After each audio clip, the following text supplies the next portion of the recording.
اعوذ باللہ من الشیطان الرجیم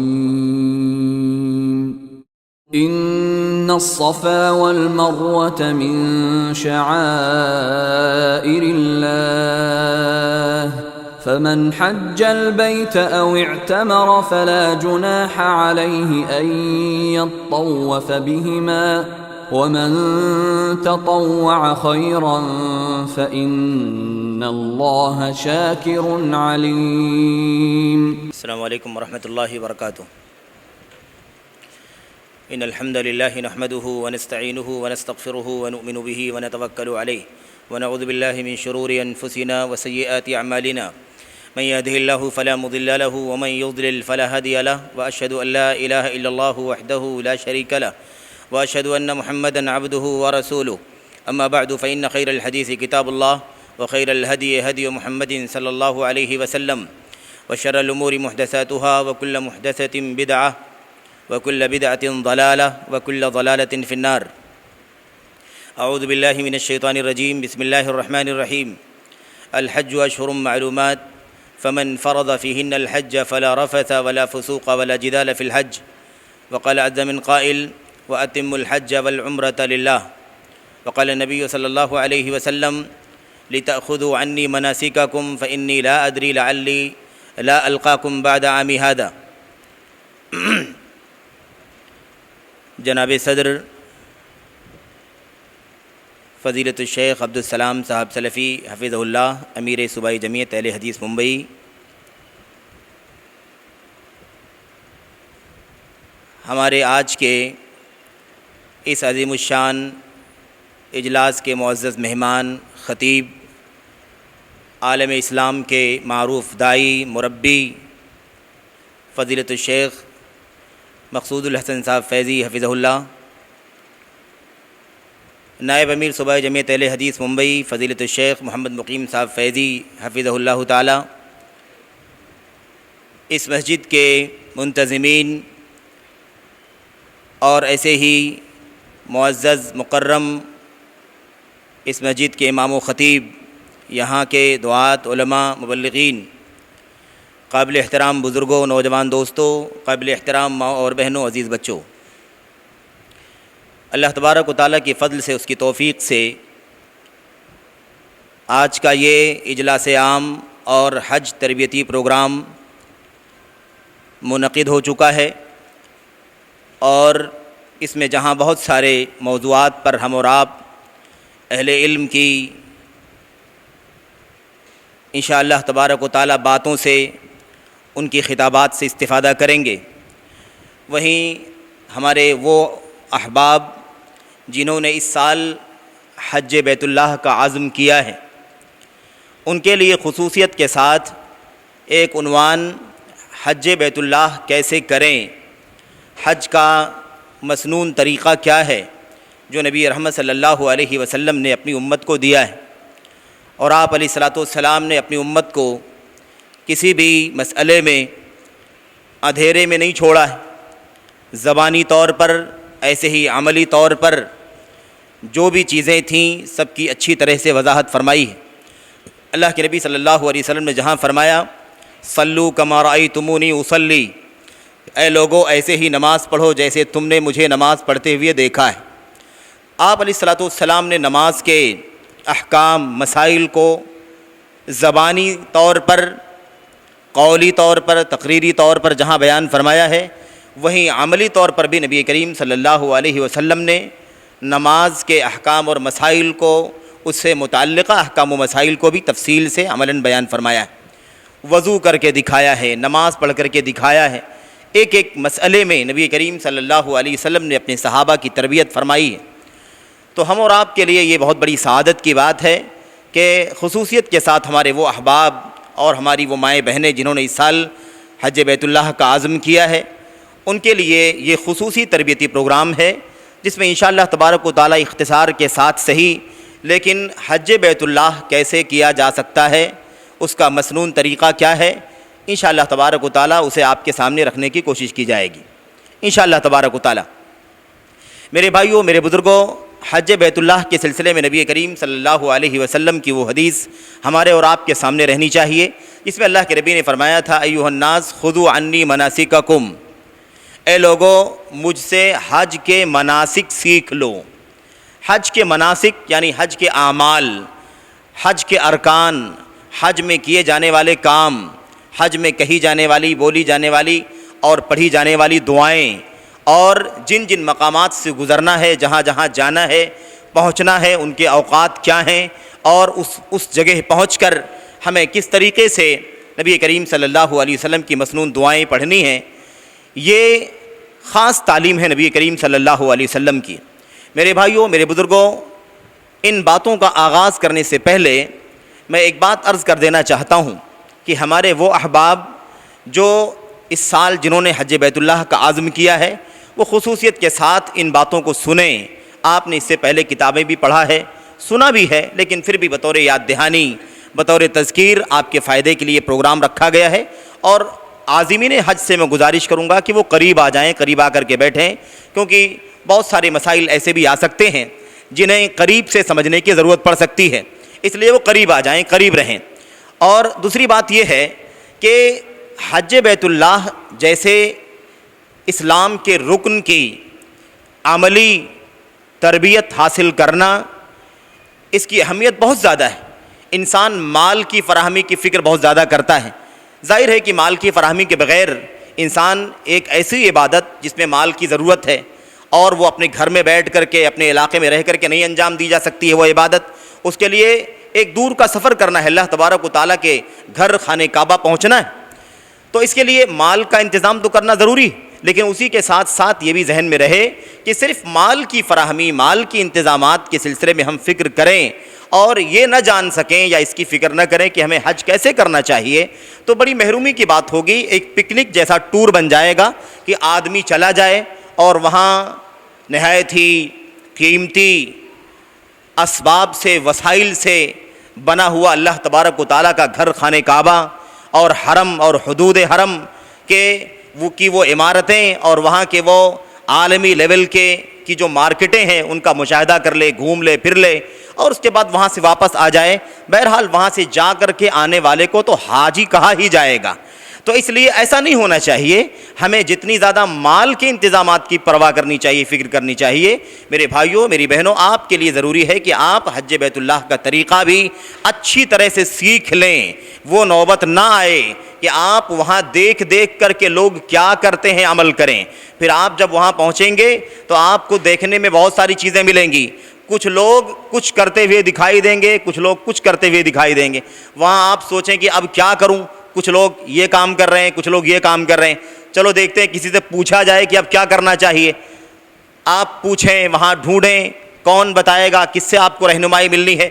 اس لیے یہ نوبت نہیں آنی چاہیے کہ مولانا میں نے طواف تو کر لیا، ابھی 7 چکر تو میں نے لگایا، اب کیا کرنا ہے ذرا بتا دیجئے، کہاں جانا ہے یا کیا کرنا ہے۔ ٹھیک ہے، وہاں چلے جائیے، آپ کو وہاں صحیح کرنی ہے تو صحیح کر لیا، آپ نے دیکھا لوگ آ رہے ہیں، جا رہے ہیں، یہاں سے وہاں آنا جانا لگا ہوا ہے۔ اب آپ سمجھ نہیں سکے کہ آپ نے جو دیکھا ہے وہ حقیقت دیکھا ہے یا کچھ اور دیکھا ہے۔ اس لیے آپ یہ بھی سنا ہوگا آپ نے کہ لوگ صفا سے مروہ جانے اور واپس صفا پہنچنے، اس کو ایک صحیح شمار کرتے ہیں۔ کتنے لوگ ایسے ہیں میرے بھائیوں، میرے بزرگوں، تو ظاہر سی بات ہے وہ خانہ کعبہ کا حجر اسود کا طواف نہیں ہے کہ وہ اسود سے، حجر اسود سے شروع ہوگا اور حجر اسود پر ختم ہوگا، ایسا نہیں ہے، بلکہ دراصل ایک صحیح جو ہے وہ صفا سے شروع ہو کر کے مروہ پر ختم ہوتی ہے، اور مروہ سے صفا دوبارہ جب آپ آئیں گے تو اسے دوسرا شمار کیا جائے گا۔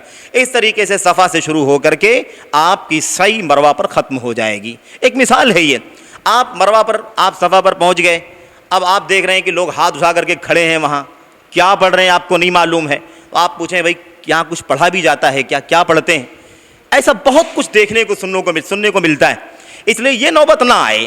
میں نہیں سمجھتا کہ الحمدللہ ہم اور آپ اس چیز کو سمجھ سکتے ہیں اور اتنی زیادہ بے توجہی نہیں کرنا چاہیے، لیکن ایسے مناظر ہمیں اور آپ کو دیکھنے کو وہاں مل سکتے ہیں اور ملتے ہیں۔ یہ بہت سارے لوگ اس بات کو جانتے ہیں جن لوگوں نے وہاں پر رہ کر کے لوگوں کو دیکھا ہے۔ میرے بھائیوں، میرے بزرگوں، حج بیت اللہ کے سلسلے میں 2-3 باتیں جو شروع میں بتانی چاہیے، اس کا ذکر کر کے میں انشاءاللہ تبارک و تعالیٰ براہ راست آپ کیا کیسے جائیں، کیا کریں، کہاں کہاں جائیں، کیا پڑھیں، بس اتنی وضاحت مجھے کرنی ہے صرف اور صرف. بقیہ نظریاتی طور پر بہت کچھ تفصیلات جو کتابوں کے اندر موجود ہیں نبی کریم صلی اللہ علیہ وسلم کی حدیث کے اندر، ان تفصیلات میں مجھے نہیں جانا ہے. مثال کے طور پر مواقیت کون کون سے ہیں، کتنے کلومیٹر کے فاصلے پر ہیں، کیا ہیں، یہ بلا شبہ جاننے کی چیز ضرور ہے. لیکن آپ ایک خاص سفر کریں گے ہندوستان سے، ہندوستان کے کسی امبارکیشن پوائنٹ سے آپ نکلیں گے، بمبئی ہو یا کوئی بھی جگہ ہو، آپ وہاں سے جائیں گے، آپ کو جس روٹ سے طیارہ لے کر کے جائے گا وہاں اعلان ہوگا، آپ وہاں احرام وغیرہ کی نیت کریں گے. اس لیے یہ تفصیلات آپ کو نہیں بتانا چاہوں گا میں، یہ ساری چیزیں الحمدللہ کتابوں کے اندر موجود ہیں. میرے بھائیوں، میرے بزرگوں اور قابل احترام ماؤں اور بہنوں، دیکھیں حج بیت اللہ کے سلسلے میں ایک خاص بات یہ ہے کہ حج بیت اللہ کا ایک موسم ہے، ایک وقت ہے، ایک ٹائم ہے جس کو میقات زمان کہا جاتا ہے. میقات زمانی، ایسا نہیں کہ سال بھر میں جب چاہا انسان نے حج کا پلان کر لیا، ایسا نہیں ممکن ہے. ایک ٹائم ہے اس کا، وہ ہے شوال کا مہینہ، ذی القعدہ کا مہینہ اور ذی الحجہ کا پہلا عشرہ، یا یوں کہہ لیجئے کہ شروع کے 8 دن 9 دن. کیونکہ نبی کریم صلی اللہ علیہ وسلم کی حدیث میں بات موجود ہے کہ جس آدمی نے مزدلفہ کی شب، مزدلفہ کی عرفہ کی شب طلوع فجر سے پہلے عرفہ میں داخل ہو گیا، اس کا حج مانا جائے گا. لیکن طلوع فجر سے پہلے، فجر کی نماز سے پہلے بھی اگر عرفہ میں نہیں پہنچ سکا تو آپ سمجھ لیجئے کہ اس کا حج نہیں ہوگا. کیونکہ حج عرفہ کا نام ہے، عرفہ میں داخل ہونا، عرفہ میں وقوف کرنا، یہ حج کا نہایت ہی بنیادی عمل ہے. اور اللہ کے نبی نے فرمایا الحج عرفہ، حج تو عرفہ کا نام ہے، یا عرفہ میں جانا ہی تو حج ہے، یوں سمجھیں. بہرحال تو یہ 2 مہینے 10 دن یا 9 دن جو بھی آپ سمجھ سکتے ہیں سمجھ لیں، لیکن معنی یہ ہے کہ عرفہ میں کم از کم انسان کو پہنچنا ضروری ہے. اگر عرفہ میں بھی نہیں پہنچ سکا تو پھر اس کا حج نہیں ہوگا، یہ چیز جاننا ضروری ہے. دوسری بات یہ ہے کہ حج بیت اللہ کے سلسلے میں جو سب سے پہلی بات ہے اس کی جاننے کے بعد وہ یہ ہے کہ حج کے لیے احرام ہوتا ہے. احرام کا 2 معنی ہے، ایک ہے احرام کا کپڑا اور ایک معنی ہے احرام کا جیسے نماز کے لیے تکبیر تحریمہ، وہ تکبیر تحریمہ ہے اور یہ حج اور عمرے کا احرام ہے. احرام اور تحریم دونوں ایک معنی میں ہے. احرام کے کپڑے الگ ہیں، احرام کے کپڑے الگ ہیں. انسان 2 بغیر سلی ہوئی چادریں ایک ازار کی جگہ پر اور ایک قمیص کی جگہ پر انسان پہن لے، اوڑھ لے، یہ احرام نہیں ہے، یہ احرام کا کپڑا ہے. احرام کسے کہتے ہیں؟ احرام کہتے ہیں عمرے یا حج کی عبادت میں داخل ہونا، عمرے یا حج کی عبادت میں داخل ہونا، حج اسٹارٹ کرنا یا عمرہ اسٹارٹ کرنا کہ آپ احرام یعنی اب ہم عمرے میں داخل ہو چکے ہیں، اب ہم حج کے کام کا آغاز کر چکے ہیں. جیسے نماز کے لیے اللہ اکبر انسان جب تک نہیں کہتا ہے تب تک دنیا کے کام اس کے لیے بات چیت، چلنا پھرنا، کھانا پینا سب صحیح ہوتا ہے، جائز ہوتا ہے. لیکن جیسے ہی وہ اللہ اکبر کہتا ہے اس کو تکبیر تحریمہ کہتے ہیں. یعنی یہ وہ اللہ اکبر ہے جس کے کہنے سے ہی نماز کی عبادت کے اندر جو کچھ بتایا گیا ہے کتاب و سنت کے اندر، اس کے سوا دیگر سارے کام حرام ہو جاتے ہیں. اس تکبیر سے سارے کام حرام ہو جاتے ہیں سوائے نماز اور نماز کے احکام کے جو کچھ ہمیں کرنا ہے. بالکل ویسے ہی ایک احرام ہے، یعنی اللہ اکبر جیسے ہم کہتے ہیں نماز میں داخل ہونے کے لیے، ایسے ہی اپنی عمرے اور حج کا آغاز کرنے کے لیے ہمیں اور آپ کو اللہم لبیک حجن یا اللہم لبیک عمرتن کہنا پڑتا ہے. یہ احرام ہے اور یہ احرام کے الفاظ ہیں. جیسے تکبیر تحریمہ کے الفاظ کیا ہیں؟ اللہ اکبر. ایسے ہی عمرے اور حج میں داخل ہونے کے لیے، عمرے اور حج کی عبادت شروع کرنے کے لیے ہمیں کیا کرنا پڑے گا؟ اللہم لبیک حجن یا اللہم لبیک عمرتن یا لبیک عمرتن لبیک حجن کہنا ہوگا، تو ہم اپنی عمرے یا حج کی عبادت میں داخل ہو جائیں گے. تو اس لیے کنفیوژن نہیں ہونا چاہیے. جب آپ کو احرام کہا جائے گا عام بات چیت میں تب آپ سمجھیں گے کہ احرام کا کپڑا مراد ہوتا ہے اس سے، ورنہ یہ خاص بات یہ ہے کہ یہیں سے ہم اپنی عبادت میں داخل ہوتے ہیں. دیکھیں، حج کا سفر شروع کرنے سے پہلے ہمیں 2-3 باتوں کا خیال کرنا ضروری ہے. پہلی بات یہ ہے کہ ہم اور آپ جو حج کا عزم کیے ہوئے ہیں، ہمارے لیے ضروری ہے کہ ہم اس عبادت کے لیے اپنی نیت خالص کر لیں. اپنی نیت خالص کر لیں. اس میں کسی قسم کا دکھاوا، ریاکاری، نام، نمود، شہرت، چرچا ایسا کوئی معاملہ ہرگز نہ ہو، کیونکہ اللہ تبارک و تعالیٰ کی عبادت ہے، اس میں اگر ریاکاری شامل ہوتی ہے تو اللہ تبارک و تعالیٰ اس عبادت کو رد کر دیتا ہے، عبادت کرنے والے کے منہ پر وہ عبادت مار دی جاتی، اس لیے اخلاص کے ساتھ عبادت ہونی چاہیے۔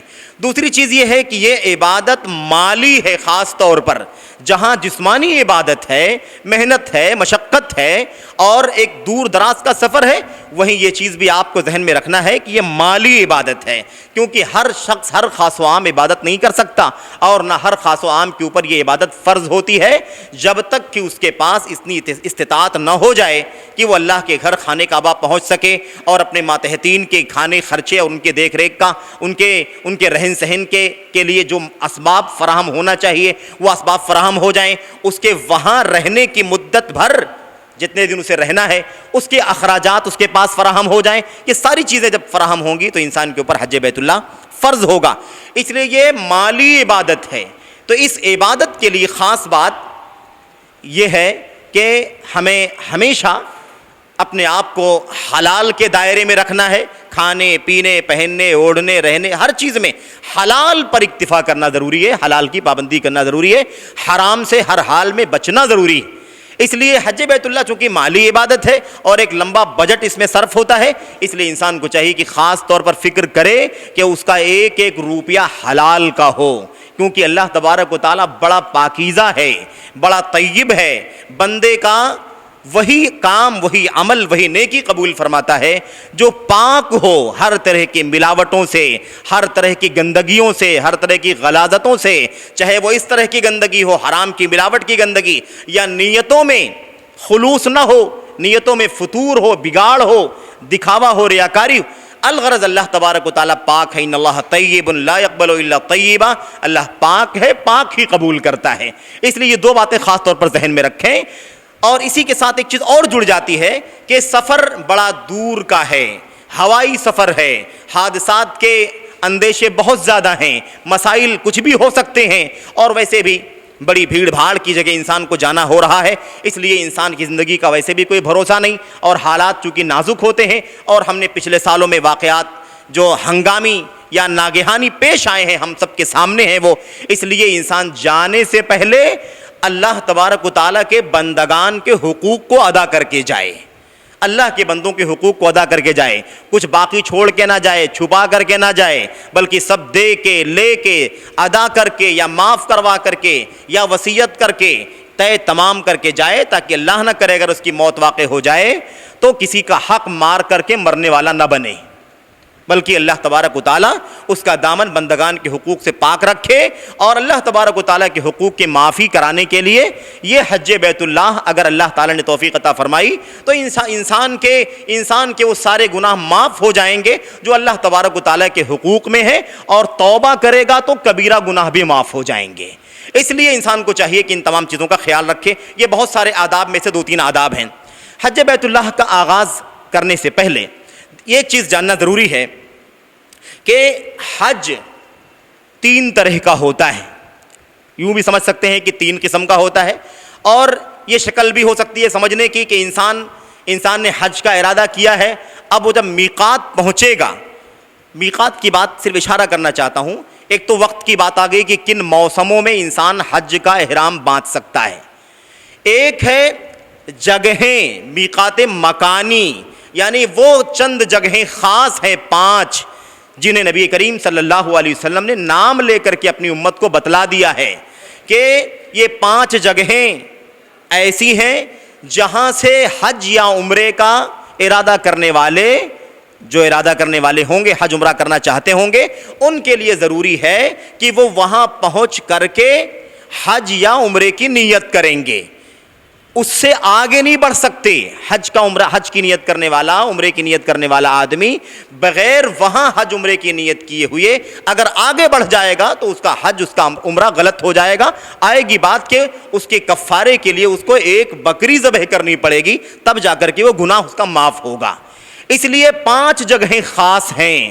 ایک جگہ ہے اہل مدینہ کے لیے جس کا نام ہے ابیار علی، اس وقت نیا نام ہے، جس کا نبی کریم صلی اللہ علیہ وسلم کے زمانے میں نام تھا ذوالحلیفہ۔ ایسے ہی ایک جگہ کا نام ہے یلملم جہاں سے یمن والے لوگ اور جو بھی ان راستے سے گزریں گے، جیسے ہندوستان، پاکستان، بنگلہ دیش کے لوگ، سری لنکا وغیرہ کے لوگ اسی میقات سے گزرتے ہیں، اس لیے انہیں چاہیے کہ وہ احرام یعنی حج یا عمرے کی نیت اللہم لبیک حجن اللہم لبیک عمرتن یہ وہاں سے وہ کریں گے۔ ایسے ہی ذات عرق ہے عراق والوں کے لیے، ایسے ہی جحفہ ہے، ایسے ہی ملک شام والوں کے لیے ہے۔ میرے بھائیو 5 میقات ہیں۔ خاص بات یہ ہے کہ اہل ہند کے لیے، پاکستان، بنگلہ دیش، سری لنکا والوں کے لیے کون سی میقات ہے؟ جو یمن والوں کی ہے، جس کا نام ہے یلملم۔ یلملم تو یلملم جو ہے، یہاں سے ہمیں احرام باندھنا ہے۔ ہمیں نہیں معلوم، ہم جہاز سے جا رہے ہیں، لیکن جو لوگ اس وقت فلائٹیں جہازیں جاتی ہیں ان کو پوری رہنمائی ہوتی ہے، ہدایت ہوتی ہے، وہ وقت آنے سے پہلے میقات کے بالمقابل ہو کر جہاز کے گزرنے سے پہلے اس کا اناؤنسمنٹ کرتے ہیں، اعلان کرتے ہیں۔ آدمی کو چاہیے کہ پہلے سے ہی تیار رہے، وہاں صرف اور صرف اللہم لبیک حجن یا اللہم لبیک عمرتن کہہ کر اپنی عبادت میں داخل ہو جائے۔ یہ 2 باتیں تھیں۔ اب آئیے ذرا آپ کے سامنے باختصار حج کے احکام آپ کے سامنے بیان کیے جائیں۔ دیکھیں، اب عمرے کے فرائض ہیں، عمرے کے ارکان ہیں، عمرے کی سنتیں ہیں، حج کے ارکان ہیں، حج کے واجبات ہیں، حج کی سنتیں ہیں، یہ سب ساری چیزیں موجود ہیں کہ فلاں فلاں کام رکن ہیں، فلاں فلاں کام فرض ہیں، فلاں فلاں کام سنت ہے، مستحب ہے، یہ ساری تفصیلات موجود ہیں۔ وہ ساری باتیں یہاں ذکر نہیں کرنا چاہتا ہوں، صرف ہم ایک راستہ عمرے کا، حج کا، ہم کہاں سے نکلیں، کیسے کیسے کریں اور کیسے کیسے اپنے اعمال کو مکمل کر لیں، اس کا سرسری خاکہ میں آپ کے سامنے پیش کرنا چاہتا ہوں۔ دیکھیں، انسان کو چاہیے کہ وہ جب حج کرنے کا ارادہ کرنے کے لیے نکل رہا ہے، جا رہا ہے، اس کے سفر کا دن ہے، تو اس کو چاہیے کہ وہ نہا لے، دھو لے، صفائی ستھرائی کر لے، جو کچھ بھی بال ناخن وغیرہ اسے کاٹنا ہے سب کاٹ وغیرہ کر کے پاک صاف ہو جائے، اچھی طریقے سے پاک صاف ہو جائے۔ خوشبو لگانا ہے تو خوشبو بھی لگا لے۔ ان سب کی ابھی کوئی پابندی نہیں ہے، ابھی سب کچھ انسان کر لے۔ اس کے بعد انسان 2 مرد جو ہے وہ 2 بغیر سلے ہوئے کپڑے، ایک تہبند کی جگہ پر، لنگی کی جگہ پر، اور ایک قمیص کی جگہ پر، جیسے انسان چادر اوڑھتا ہے سردیوں میں ایسے ہی اوڑھ لے قمیص کی جگہ پر، ایک ازار کی جگہ پر اور ایک قمیص کی جگہ پر، ایک ازار کی جگہ پر باندھ لے اور ایک قمیص کی جگہ پر اوڑھ لے۔ یہ 2 بغیر سلے ہوئے کپڑے، اس کو احرام نہیں کہا جاتا ہے، بلکہ اس کو کپڑے، احرام کا کپڑا کہا جاتا ہے، لیکن عام حالات میں کہتے ہیں کہ احرام ہے، احرام نکال دیا، احرام پہن لیا۔ دراصل یہ احرام نہیں پہنا نکالا جاتا ہے، احرام کے کپڑے ہیں، اس لیے یہ بات ذہن میں رہنی چاہیے۔ تو یہ ہے، عورتوں کے لیے کوئی خاص کپڑا، کوئی خاص احرام کا لباس متعین نہیں ہے، بلکہ عورتیں اپنے سلے ہوئے کپڑے میں ہی حج یا عمرے کی نیت کریں گی۔ اس میں ایک بات خالی ذہن میں رکھنا چاہیے کہ عام حالات میں بھی، اور چونکہ حج بیت اللہ کے لیے خاتون جا رہی ہے، اس لیے وہاں بہت بڑی بھیڑ کا سامنا کرنا ہے اسے، اس لیے خاص طور پر وہاں اسے چاہیے کہ وہ سادگی کے ساتھ جو لباس بھی منتخب کرے پہننے کے لیے، وہ سادے لباس ہوں، سادے سودے ہوں، رنگین نہ ہو، بہت زیادہ جاذب قسم کے نہ ہوں کہ وہاں بلا وجہ فتنے میں ڈالنے یا فتنے میں پڑنے کا سبب بن سکے، ایسا نہیں ہونا چاہیے۔ سادے سودے کپڑے پہنے جائیں، کوئی خاص لباس نہیں ہے۔ یہ بھی ایک چیز عورتوں کے اندر پائی جاتی ہے کہ وہ پہلے جا کر کے حج کے سفر سے پہلے وہ سلاتی ہیں ایک اسکارف ٹائپ کا اور سوچتی ہیں کہ یہ حج کا کپڑا ہے، ایسا کچھ بھی نہیں ہے، بلکہ جو بھی لباس سادہ سودہ ہے، عام پہنا جانے والا، وہ اس کا کپڑا ہے، اسی میں وہ اپنے حج کا، عمرے کا احرام نیت کرے گی، یعنی حج یا عمرہ اسٹارٹ کرے گی، آغاز کرے گی اور اس کے مناسک انجام دے گی۔ اب اس کے بعد انسان جو ہے وہ تیار ہے۔ اب 2 شکلیں ہیں، اگر وہاں داخل میں کوئی رہنے والا ہوگا تو اس کے لیے آسان رہتا ہے، لیکن ہم لوگ ہندوستان سے جا رہے ہیں، لمبا سفر کر رہے ہیں جہاز سے، اس لیے ہمیں چاہیے کہ ہم پورے تیار کپڑا، لباس احرام کا دونوں پہن لے، زیب تن کر لے۔ ابھی آپ نے لباس پہنا ہے، احرام کا لباس پہنا ہے، آپ نے ابھی حج یا عمرے میں اپنے آپ کو داخل نہیں کیا ہے۔ اس کے بعد آپ جہاز پر آپ سوار ہو گئے، بیٹھ گئے، جب آپ کو وہاں اناؤنس کیا جائے گا، بتایا جائے گا کہ آپ کو اتنے منٹ کے بعد، آدھے گھنٹے کے بعد، 15 منٹ کے بعد، 20 منٹ کے بعد ہم اور آپ میقات کے مقابل سے گزریں گے، اس کے محاذات سے بالمقابل، نیچے ہے نا، زمین پر ہے وہ، آسمان سے ہم گزریں گے، فضا سے۔ تو ایسے موقع پر ہمیں کیا چاہیے؟ اس اناؤنسمنٹ کے ساتھ ہی جب ایک دم قریب ہو جائیں تو ہمیں چاہیے کہ ہم اپنے حج کے اعتبار سے جو ہم حج کرنا چاہتے ہیں اس کے حساب سے ہم اللہم لبیک حجن یا اللہم لبیک عمرتن کہہ لیں۔ اب یہاں پر ایک چیز ذہن میں رکھیں کہ اگر آدمی کو حج کی 3 قسمیں ہیں نا، ایک ہے جس میں صرف حج ہوتا ہے، صرف حج، اس کو حج افراد کہتے ہیں۔ اس میں کیا ہوتا ہے کہ ابھی جو آپ نے اللہم لبیک حجن کہا ہے اور یہ کہہ کر کے آپ حج میں داخل ہو گئے ہیں، اب آپ احرام کی حالت میں رہیں گے، احرام کی حالت میں رہیں گے۔ یعنی احرام کی حالت میں رہنے کا مطلب یہ ہے کہ بہت ساری پابندیاں ہیں حالت احرام میں، ان پابندیوں کو آپ کو ملحوظ رکھنا پڑے گا۔ آئے گی بات، آپ بال نہیں کاٹ سکتے، ناخن نہیں کاٹ سکتے، بیوی سے ملاپ نہیں کر سکتے، شہوت کی کوئی حرکت نہیں کر سکتے، یا ایسے ہی وہاں کے پودے وغیرہ نہیں کاٹ سکتے، کسی کو مار نہیں سکتے، جانور کو کہ شکار نہیں کر سکتے، نکاح کا پیغام نہیں دے سکتے، شادی کسی کی کہ شادی نہیں کر سکتے، کروا نہیں سکتے، وغیرہ وغیرہ۔ بہت سارے ایسی پابندیاں ہیں جس کا خیال کرنا ایک محرم کو ضروری ہے۔ تو اب یہ یہاں سے جب اس نے لبیک حجن کہا ہے، اس وقت سے لے کر کے کب تک؟ جب تک وہ حج کے سارے کام کر نہ لے، یعنی کم از کم 12 تاریخ، کم از کم 10 تاریخ تک۔ 10 تاریخ کو آئے گی بات، انشاءاللہ تفصیلات آئیں گی کہ 10 تاریخ کو 4 یا 5 کام ہمیں کرنے ہیں، کچھ لوگوں کو 4، کچھ لوگوں کو 5 کام کرنے ہیں۔ ان میں سے 2 کام جب تک کر نہیں لے گا 10 تاریخ کو، تب تک اسے اسی احرام میں باقی رہنا پڑے گا، وہ سلا ہوا کپڑا بھی نہیں پہن سکتا۔ یہ حج افراد ہے، اس میں صرف حج ہوگا، عمرہ نہیں ہے اس کے اندر۔ دوسرا ایک ہے حج قران جس کو کہا جاتا ہے، جس میں حج بھی ہے اور اس سے پہلے عمرہ بھی ہے، حج اور عمرہ دونوں ملا ہوا ہے۔ اس میں بھی کام اتنے ہی کرنے ہیں جتنا حج افراد میں کرنے، صرف حج میں جتنے کام کرنے ہیں اتنے ہی کام اس میں بھی کرنے ہیں۔ فرق دونوں میں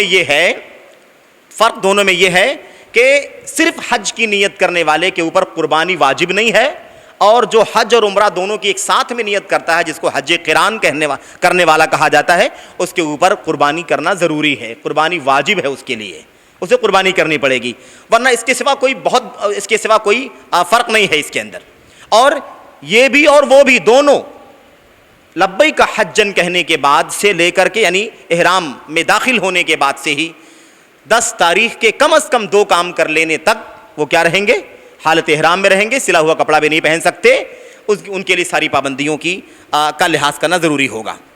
تیسرا جو حج ہے جس کو حج تمتع کہا جاتا ہے، حج تمتع کا مطلب یہ ہوتا ہے کہ آدمی عمرے کی نیت کرے اور اس کے بعد وہاں جا کر کے حج کا بھی فائدہ اٹھا لے۔ یہاں سے عمرے کی نیت کرے اور اس کے بعد وہاں جا کر کے عمرہ کر کے فارغ ہو جائے۔ عمرے میں 4 کام کرنے ہیں، 3 کام احرام کے بعد، وہ تینوں کام کرنے کے بعد انسان اپنا احرام کھول دے، حلال ہو جائے اور سلا ہوا کپڑا پہنے، جیسے انسان عام زندگی گزارتا ہے گزارے۔ پھر 8 تاریخ کو جب حج کے کام سٹارٹ ہوتے ہیں، اس وقت وہ نیا احرام حج کا باندھے، حج کی نئی نیت کرے، اور پھر اس کے بعد وہ 10 تاریخ تک حالت احرام میں رہے گا۔ پھر اس کے بعد اسے احرام کھولنے کی اجازت ہوگی، جبکہ اس کے حج کے کام جو ہیں وہ کم از کم 12 تاریخ تک چلیں گے۔ 13 تاریخ تک اگر کوئی رہتا ہے اور سب مکمل کرتا ہے تو اس کے لیے اور زیادہ افضل ہے، زیادہ ثواب کا، اجر کا باعث ہے۔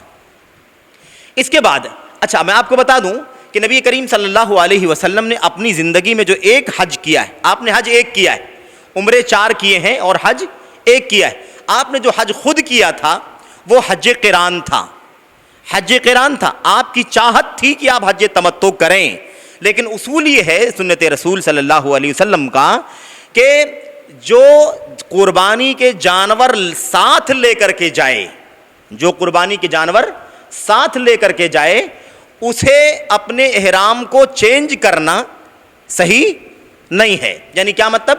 اسے حج تمتع ہی کرنا ہے۔ لیکن صحابہ کرام اپنے ساتھ قربانی کے جانور نہیں لے گئے تھے، اس لیے اللہ کے نبی نے فرمایا صلی اللہ علیہ وسلم نے کہ آپ لوگ کیا کریں گے؟ آپ لوگ، اور آپ صلی اللہ علیہ وسلم قرآن کریم میں بھی اس کا ذکر کیا گیا، اللہ کے نبی نے فرمایا کاش مجھے اگر پہلے سے اس بات کا پتہ ہوتا جو مجھے اب پتہ چل رہا ہے تو میں جانور نہیں لایا ہوتا ساتھ میں. اے میرے ساتھیوں، میرے صحابہ، جیسے آپ لوگوں کو میں نے حج کرنے کے لیے کہا ہے ایسے ہی میں بھی تمہارے ساتھ میں حج کرتا، لیکن چونکہ میں قربانی کے جانور ساتھ میں لایا ہوا ہوں اس لیے حج قران کروں گا. تو آپ نے حج قران کیا تھا، لیکن افضل حج تمتع ہے، کیونکہ آپ علیہ الصلوۃ والسلام نے شوق ظاہر کیا، آپ نے تمنا کی اور آپ نے کہا لو استقبلت من امری مستدبرت لما سقت الہادیہ. اگر جو بات مجھے اب معلوم پڑ رہی ہے اگر مجھے پہلے معلوم ہوتی تو میں قربانی کے جانور ساتھ میں نہیں لایا ہوتا، لیکن چونکہ لایا ہوا ہوں اس لیے میں حج قران کروں گا. جو لوگ نہیں لائے تھے نبی کریم صلی اللہ علیہ وسلم نے ان کو تبدیل کرنے کا حکم دیا. بہرحال آئیے ذرا ہم دیکھیں کہ ہمیں کیا کرنا ہے. اب ہمیں جب بتا دیا گیا، اعلان کر دیا گیا کہ میقات سے ہم گزر رہے ہیں، میقات سے ہم گزر رہے ہیں، تو اب اپنے حساب سے، اور میں آپ کو بتا دوں کہ سب سے افضل حج صحیح قول، صحیح رائے، صحیح دلائل کے مطابق حج تمتع ہے. جیسا کہ بات آ چکی، نبی کریم صلی اللہ علیہ وسلم نے تمنا کی تھی، اور ظاہر ہے کہ آپ صلی اللہ علیہ وسلم جس چیز کی تمنا کریں گے وہ سب سے افضل ہی کام ہو سکتا ہے، اور آپ نے صحابہ کرام کو بھی اسی کی ترغیب دلائی. تو حج تمتع، اور ہم اور آپ جو جاتے ہیں ہندوستان سے وہ حج تمتع ہی کرتے ہیں، حج تمتع ہی کرتے ہیں، اکثر و بیشتر معاملہ یہی ہے. ورنہ اس کے علاوہ جو لوگ مطلب جانتے ہیں تمام مسائل کو، کیا ہے کیا نہیں ہے، ان کی اپنی مرضی ہے کہ وہ حج افراد بھی کرتے ہیں. حج قران کم لوگ کرتے ہیں کیونکہ اس میں کافی دیر تک احرام کی حالت میں رہنا بھی پڑتا ہے اور ساتھ میں قربانی بھی کرنا ضروری ہوا کرتا ہے. تو آدمی جس طرح سے چاہتا ہے وہ اس طرح کا احرام، اس طرح کی نیت کرتا ہے. ہم حج تمتع کرتے ہیں، اس لیے حج تمتع کی تفصیل آپ کے سامنے بیان کرتا ہوں میں. ہم میقات سے گزرے تو ہم اللہم لبیک عمرتن، اللہم لبیک عمرتن، اے اللہ میں عمرے کے لیے حاضر ہوں، اتنا زبان سے ہم نے کہہ دیا تو ہم جیسے اللہ اوپر کہہ کر کے نماز میں داخل ہو جاتے ہیں، ایسے ہی اتنا کہہ کر کے ہم اپنی عبادت حج میں داخل ہو چکے ہیں. اب ہمارے لیے وہ ساری پابندیاں کرنی ضروری ہیں، بال نہیں کاٹ سکتے، ناخن نہیں کاٹ سکتے، سلا ہوا کپڑا نہیں پہن سکتے، وغیرہ وغیرہ. وقت رہے تو انشاءاللہ وہ تفصیلات بھی آپ کے سامنے آئیں گی. اچھا، اب اس کے بعد ہمیں کیا کرنا ہے؟ ہمیں مستقل طور پر تلبیہ پکارنا ہے، تلبیہ توحید کا، لبیک اللہم لبیک، لبیک لا شریک لک لبیک، ان الحمد والنعمت لک والملک لا شریک لک. یہ تلبیہ ہے جو نبی کریم صلی اللہ علیہ وسلم نے سکھایا ہے اور آپ علیہ الصلوۃ والسلام پڑھتے تھے کثرت سے، بلند آواز کے ساتھ مرد اور دھیمی آواز میں خواتین، مائیں بہنیں بھی تلبیہ پکارتی رہیں. اس طریقے سے یہ سلسلہ چلتا رہے گا. کب تک؟ جب تک انسان مکہ نہ پہنچ جائے، حرم میں داخل نہ ہو جائے، خانہ کعبہ کو دیکھ نہ لے. جب خانہ کعبہ پر نظر پڑ جائے تو انسان کو چاہیے کہ تلبیہ بند کر دے. اچھا، وہاں پہنچ کر کیا کرنا ہے؟ اب ہمیں کرنا یہ ہے، اب آپ جائیں گے، وہاں قیام کریں گے، ٹھہریں گے، ان سب کے بعد خانہ کعبہ میں داخل آپ کو ہونا ہے، حرم میں داخل ہونا ہے. آپ جانتے ہیں تمام مسجدوں میں دعائیں میں داخل ہونے کے لیے دعا سکھائی گئی ہے. وہ دعا آپ کو یاد ہے، جو بھی دعا یاد ہے آپ کو ان دعاؤں میں سے، ان میں سے جو بھی دعا آپ کے لیے آسان ہے وہ دعا آپ پڑھ کر کے دائیں قدم کو آگے بڑھا کر کے مسجد حرام میں آپ داخل ہو جائیں. اور مسجد حرام کا جو تحیہ ہے، ہم مسجد کے لیے جانتے ہیں کہ تحیۃ المسجد ہے، اس میں ہمیں 2 رکعت نماز کم از کم پڑھنی ہے اگر کوئی نماز کا وقت نہیں ہے تو. خانہ کعبہ کا جو تحیہ ہے وہ طواف ہے. اصل کیا ہے؟ تحیہ طواف ہے. اور اللہ کے نبی نے فرمایا کہ طواف یہ بھی نماز ہے، طواف بھی نماز ہے. فرق یہ ہے کہ عام نمازوں میں بات کرنا جائز نہیں ہے اور طواف کے دوران بات کرنے کی، اچھی بات کرنے کی گنجائش ہے، ضرورت کی بات کرنے کی گنجائش ہے، لیکن عام نمازوں میں اس کی گنجائش نہیں ہے. طواف انسان کوشش یہ کرے کہ تحیہ طواف کرے. اگر طواف کرنے کی فرصت نہ ہو یا کام گنجائش نہ ہو، موقع نہ ہو، تو آپ اس وقت 2 رکعت تحیۃ المسجد کے حساب سے پڑھیں. لیکن اصل یہ ہے کہ خانہ کعبہ کا تحیہ جو ہے وہ طواف ہے، انسان طواف کرے. بہرحال آپ کو، آپ کی نظر خانہ کعبہ پر پڑھے تو آپ تلبیہ بند کر دیں اور اس کے بعد اب طواف کا آغاز کریں. طواف کا آغاز کرنے کے لیے آپ کے لیے ضروری ہے کہ آپ اللہ کے گھر خانہ کعبہ کا وہ کونا جس پر حجر اسود لگا ہوا ہے، حجر اسود کے سامنے جائیں. سامنے جانے کا مطلب یہ ہے کہ حجر اسود کو، خانہ کعبہ کو اپنی بائیں طرف کریں، سامنے یوں کر کے آغاز کریں، بسم اللہ اللہ اکبر. اب سب سے بڑا مسئلہ آتا ہے اس کو چومنے کا یا چھونے کا. سنت رسول صلی اللہ علیہ وسلم نے کئی ایک درجات موجود ہیں. سب سے اعلیٰ درجہ یہ ہے کہ اگر ممکن ہو, بھیڑ بھاڑ بہت زیادہ نہ ہو, گنجائش ہو, کسی کو تکلیف میں ڈالے بغیر, اپنے آپ کو اذیت میں ڈالے بغیر اگر ممکن ہو تو خانہ کعبہ کے حجر اسود کے گوشے پر جائے اور اسے منہ سے چومے, اسے ہاتھ لگائے. یہ اصل سنت ہے. اور بسم اللہ اللہ اکبر یا صرف اللہ اکبر کی بھی گنجائش ہے, انسان کہہ کر کے وہاں سے خانہ کعبہ کا طواف شروع کرے اور خانہ کعبہ کو بائیں طرف رکھ کر کے یوں گزرے. خانہ کعبہ کو بائیں طرف رکھ کر کے, اپنے آپ کو خانہ کعبہ کی طرف کے دائیں طرف رکھ کر کے یوں گزرے. خانے کا حجر اسود کے کونے سے لے کر کے دوبارہ اس کونے تک پہنچنے پر طواف کے 7 چکروں میں سے ایک چکر, ایک شوط مکمل ہو جائے گا, 1/7 مکمل ہوگا. اس طرح سے 7 ہم شوط لگائیں گے, یعنی 7 چکر لگائیں گے اور اس کے بعد 2 رکعت نماز پڑھیں گے مقام ابراہیم کے پیچھے, تو ہمارا طواف مکمل ہو جائے گا. اب ہمیں حجر اسود کے سے شروع کر کے ہمیں کرنا کیا ہے, 7 چکروں میں سے آغاز کرنے سے پہلے ہمیں پہلا کام یہ ہے کہ اس طواف میں, جس کو طواف قدوم کہا جاتا ہے, یعنی پہلی آمد کا طواف, پہلی آمد کا طواف, اس میں پہلا کام ہمیں یہ کرنا ہے کہ طواف شروع کرنے سے پہلے ہی ہم نے جو چادر اوڑھ رکھی ہے اس چادر کو اپنے اس داہنے کندھے سے اتار دیں, بائیں کندھے پر رہنے دیں اور دائیں کاندھے سے اتار دیں اور کندھے کے نیچے سے اس کا سرا پکڑ کر کے بائیں کاندھے پر ڈال دیں. یعنی یہ دایاں کندھا ہمارا کیا ہو جائے, کھل جائے, بایاں ڈھکا رہے اور دایاں کھل جائے. اس طریقے سے آپ کر لیں. اس عمل کو اضطباع کہا جاتا ہے, یعنی دائیں کاندھے کو کھولنا اور بائیں کاندھے کو اس طریقے سے ڈھانپنا, ڈھانک کر کے رکھنا. یہ چیز صرف اسی طواف میں ہے, پہلے ہی طواف میں. اس کے بعد جو آگے طواف کرنا ہے حج کا, اس میں نہیں ہے یہ. یا اس طواف کے ختم ہونے کے بعد جب ہم کو 2 رکعت نماز پڑھنی ہے مقام ابراہیم کے پیچھے, تب بھی یہ ڈھک جانا چاہیے, کھلا نہیں رہنا چاہیے, کیونکہ اللہ کے نبی کی حدیث ہے کہ کوئی بھی آدمی نماز پڑھے تو اس کا کاندھا کھلا نہیں رہنا چاہیے, اس کے کاندھے پر کچھ نہ کچھ چیز ہونی چاہیے جس سے وہ چھپا رہے. عام طور پر دیکھا جاتا ہے کہ جیسے کوئی مطلب ایک ڈریس ہوتا ہے, لباس, لوگ یہیں سے کاندھا کھول کر کے جاتے ہیں. ایسی کوئی بات نہیں, اس کی کوئی حقیقت نہیں ہے. اصل یہ ہے کہ صرف پہلے طواف کے اندر یہ استباع ہے, اور اس کے بعد پھر پورے طواف جو بعد میں ہم حج کے بھی کریں گے, اس کے علاوہ بھی جو کر سکتے ہیں ہم کریں گے, ان سب کے اندر ہمیں اور آپ کو پورے طور پر ڈھانک کر کے طواف کرنا ہے. تو طواف قدوم میں یہ اس کے مقصد ہیں, اس کے پیچھے مقاصد ہیں اللہ کے نبی صلی اللہ علیہ وسلم کے, جو آپ جانتے ہیں. بہرحال ان 7 چکروں میں سے شروع کے 3 چکروں میں, 3 اشواط میں ہمیں کیا کرنا ہے, ہمیں رمل کرنا ہے. رمل کا مطلب ہوتا ہے قدم کو نزدیک رکھ کر کے ذرا جلدی چلنا, لیکن قدم نزدیک رہیں اور ایسا لگے کہ ہم قدم نزدیک رکھ کر کے تقریباً دوڑ رہے ہیں. یہ کیفیت ہو, اس کو رمل کہا جاتا ہے عربی زبان کے اندر. اور اس کے علاوہ بقیہ جو 4 چکر ہیں 7 میں سے, ان میں عام چال چلی جائے, عام حالات میں جیسے انسان طواف کرتا ہے چلتا ویسا چلے. اور نبی کریم صلی اللہ علیہ وسلم نے اس پورے 7 چکروں میں کوئی خاص دعا نہیں سکھائی ہے, سوائے حجر اسود سے پہلے والے کونے اور حجر اسود تک پہنچنے کے درمیان ربنا آتنا فی الدنیا حسنہ وفی الآخرۃ حسنہ وقنا عذاب النار. یہ آیت کریمہ پڑھنا اللہ کے نبی سے ثابت ہے, یہ ہمیں پڑھنا چاہیے. اس کے سوا اور بقیہ جگہوں پر کوئی دعا خاص ہمیں نہیں سکھائی گئی ہے جسے پڑھنا ضروری ہے. لوگوں نے پہلے چکر کی, دوسرے چکر کی, تیسرے, چوتھے, سب دعائیں لوگوں نے بنا رکھی ہیں اور لوگ پابندی کرتے ہیں, کرواتے ہیں. اس کی کوئی حقیقت نہیں ہے. انسان جو بھی دعائیں اللہ تبارک و تعالیٰ سے کرنا چاہے, مانگنا چاہے مانگے, قرآن کی تلاوت کرے, درود شریف پڑھے, اور جو بھی چیزیں انسان کر سکتا ہے, معصور مسنون دعائیں وہ پڑھے کہے, اس کی پوری اجازت ہے, کوئی پابندی نہیں ہے. لیکن خاص کرنا کہ یہی دعا ہے پہلے دوسرے میں, ایسی کوئی دلیل موجود نہیں ہے. بہرحال ان 7 چکروں کے بعد اب ایک کام ہے مقام ابراہیم کے پیچھے نماز پڑھنا. اگر ممکن ہو, بھیڑ بھاڑ کا سامنا نہ ہو, تو انسان کو چاہیے کہ مقام ابراہیم کے پیچھے ہی پڑھنے کی کوشش کرے.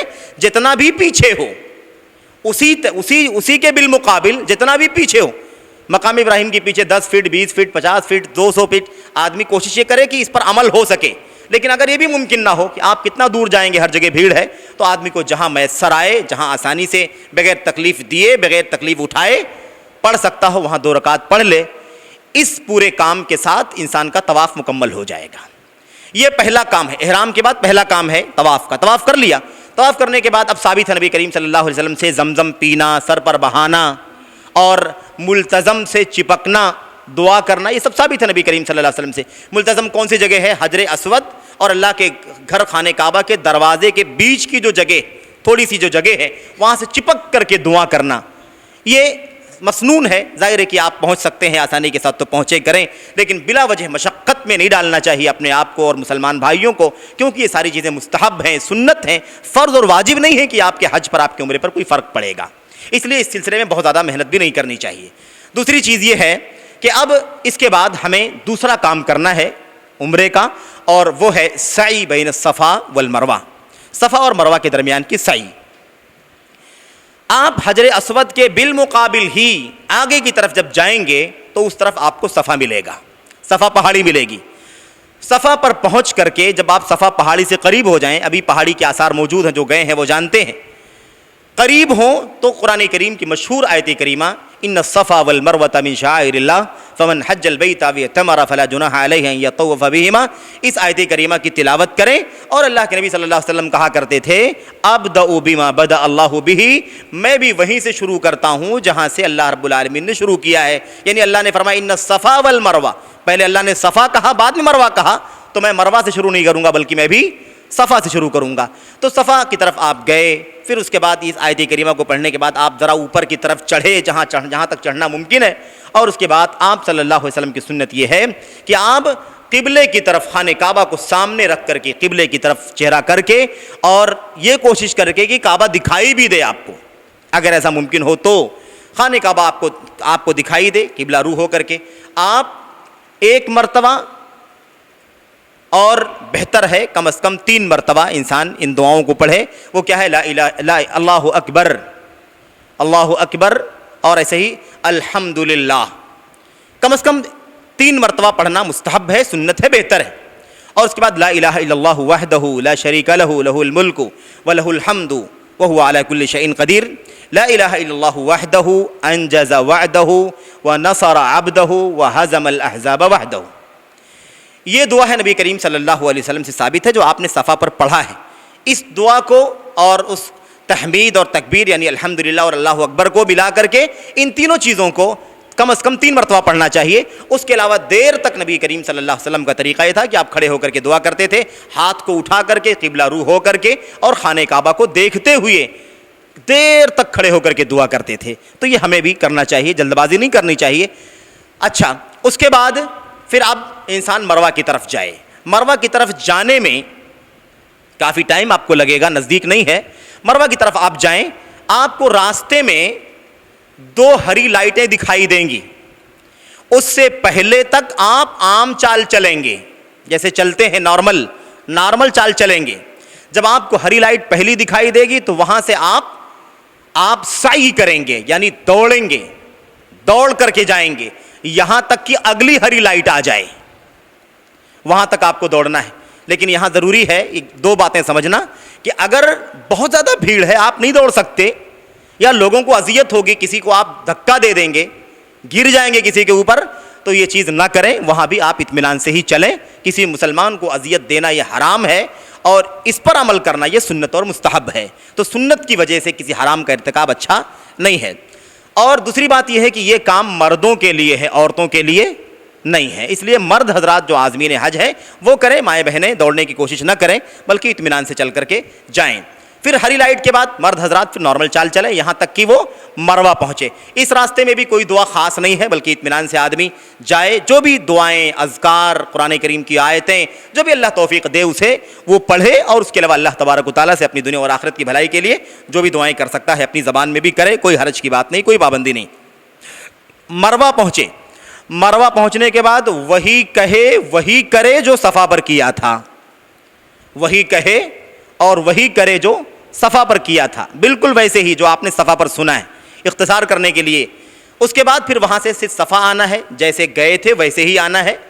ایسے ہی پھر مروہ، صفا سے مروہ، پھر مروہ سے صفا، پھر صفا سے مروہ، پھر مروہ سے صفا، پھر صفا سے مروہ. اس طریقے سے یہ 7 چکر مکمل ہو جائیں گے. ٹھیک ہے. جب ہم مروہ پر ختم کریں گے تو یہ ہمارا سعی کا اختتام ہوگا اور یہاں پر ہماری سعی مکمل ہو جائے گی۔ اب اس کے بعد ہمارے پاس عمرے کا تیسرا ضروری کام ہے۔ احرام کے بعد 3 کام ہیں، طواف، سعی اور حلق یا قصر، سر کے بال کٹانا یا مڈانا۔ اگر ہمارے حج کے ٹائم میں کافی فاصلہ ہے، جیسے انسان جو لوگ ابھی بہت جلدی چلے جا رہے ہیں حج کے لیے، جن کے سفر ہو رہے ہیں، جو جا چکے ہیں یا جا رہے ہیں، ابھی کافی فاصلہ ہے، ایسے لوگوں کے لیے سر کے بال مڈانا بہتر ہے، کیونکہ ظاہر ہے کہ 15 دن 20 دن کا فاصلہ ہے تو سر کے بال بڑھ جائیں گے، کوئی مسئلہ نہیں ہے، اور یہ ثابت بھی ہے نبی کریم صلی اللہ علیہ وسلم سے۔ اچھا، لیکن جو لوگ لیٹ سے جاتے ہیں کہ آج ہم نے طواف ابھی عمرہ مکمل کیا ہے اور صبح 8 تاریخ ہے یا پرسوں 8 تاریخ ہے، 1 دن 2 دن کا فاصلہ ہے، سر کے بال نہیں بڑھنے کا موقع ہے، تو ایسی صورت میں سر کے بال قصر کرانا یعنی بال کٹوا لینا ہی بہتر ہے، اور پھر اس کے بعد جب ہم 10 تاریخ کو حج کے مناسک ادا کریں گے تو اپنے سر کے بالوں کو مڈا لیں گے۔ تو بہرحال افضل تو عمومی طور پر افضل حلق کروانا ہے، مڈانا ہے، اور چھوٹے کروانا یہ جائز ہے۔ اللہ کے نبی نے مڈانے والوں کو 3 مرتبہ رحمت کی دعائیں کی ہیں اور سر کے بال کٹوانے والوں کے لیے 1 مرتبہ رحمت کی دعا کی ہے۔ اس لیے اصل یہ ہے، لیکن ایسی مصلحت ہو کہ حج کا فاصلہ زیادہ ہو تو انسان اس پر عمل کرے، اور اگر فاصلہ بالکل نہیں ہے تو ایسی صورت میں کٹانے میں کوئی حرج کی بات نہیں ہے، کیونکہ یہ مصلحت ہے اور یہ نبی کریم صلی اللہ علیہ وسلم سے ثابت بھی ہے۔ بہرحال اس کے ساتھ ہی انسان کا عمرہ مکمل ہو جائے گا۔